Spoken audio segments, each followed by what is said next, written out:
Imagine walking into a room full of strangers. Your palms are sweating, your throat's dry, and all you can think about is how you're being judged. Maybe it's a job interview. Maybe you're giving a speech. Or maybe it's just a conversation where you need to stand your ground. Your body shrinks, your voice trembles, and suddenly you're not you anymore. You're a watered-down version, afraid, unsure, disconnected from your own power.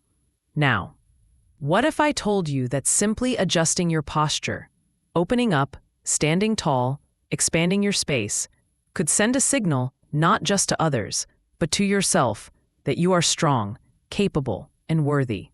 What if changing how you hold your body could change how you live your life? Hello, I am Bharat, and welcome to Audiofybooks, where you will find excellent audio summaries of books in a very easy and interesting way.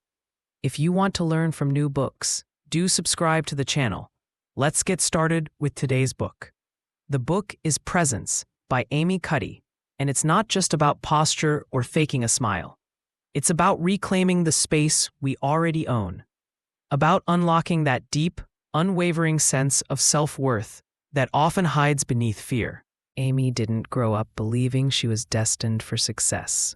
In fact, after a traumatic brain injury in college, she was told she'd never finish her degree. She felt like a fraud, what we now know as imposter syndrome. That feeling of not belonging, not being enough. But she fought her way back, not by pretending she was perfect, but by learning how to show up fully, even when she was terrified. And that, at its heart, is what this book teaches us. Presence isn't about being fearless. It's about showing up, real, vulnerable, and fully engaged, despite the fear. It all starts with your body. Amy introduces the idea that our posture doesn't just reflect how we feel, it creates how we feel. You've seen animals do it. A cat arches its back to look bigger.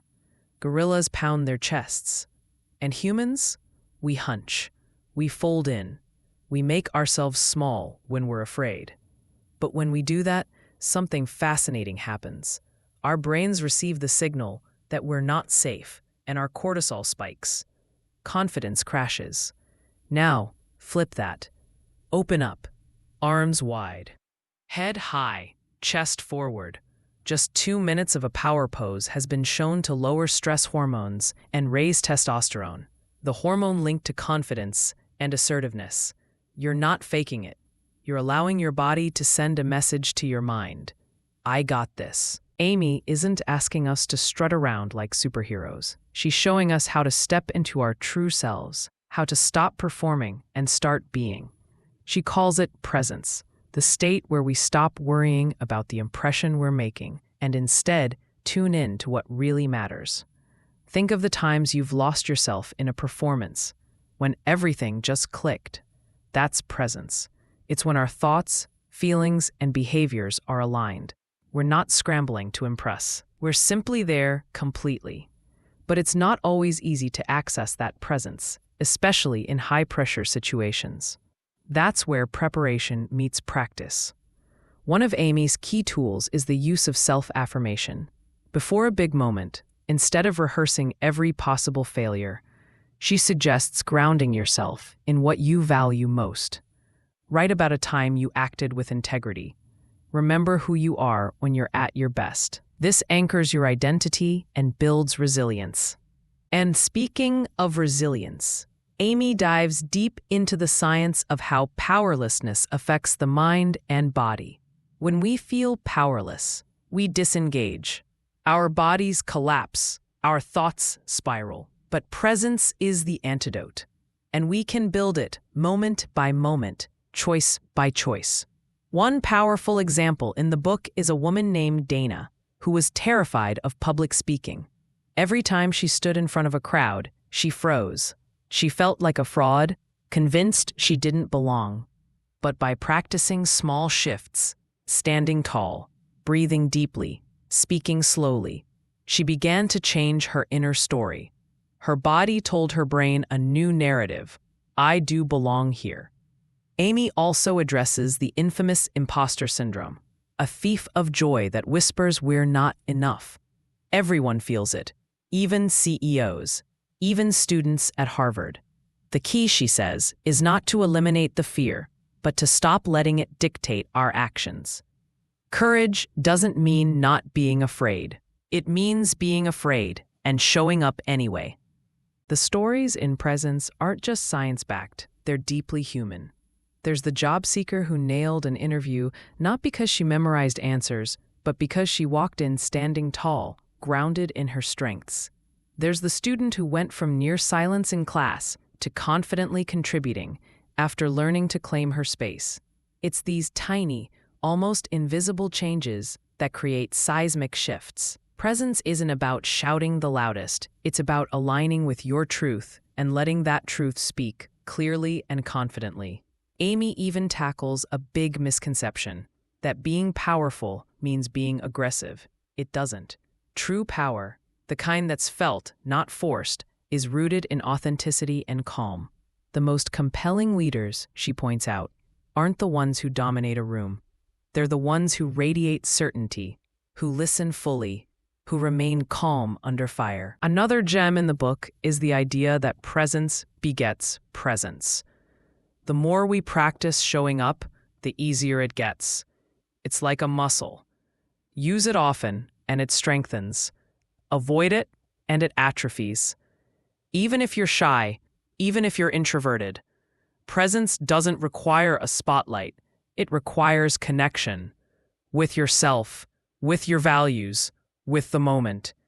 And perhaps the most empowering message in Presence is this: you don't need to wait until you feel confident to act confidently. You can begin now with your posture, your breath, your intention. Confidence isn't something you earn later. It's something you embody now. As the book closes, Amy reminds us that everyone has the right to be present. No matter your background, your fear, your self-doubt, you are worthy of taking up space in this world.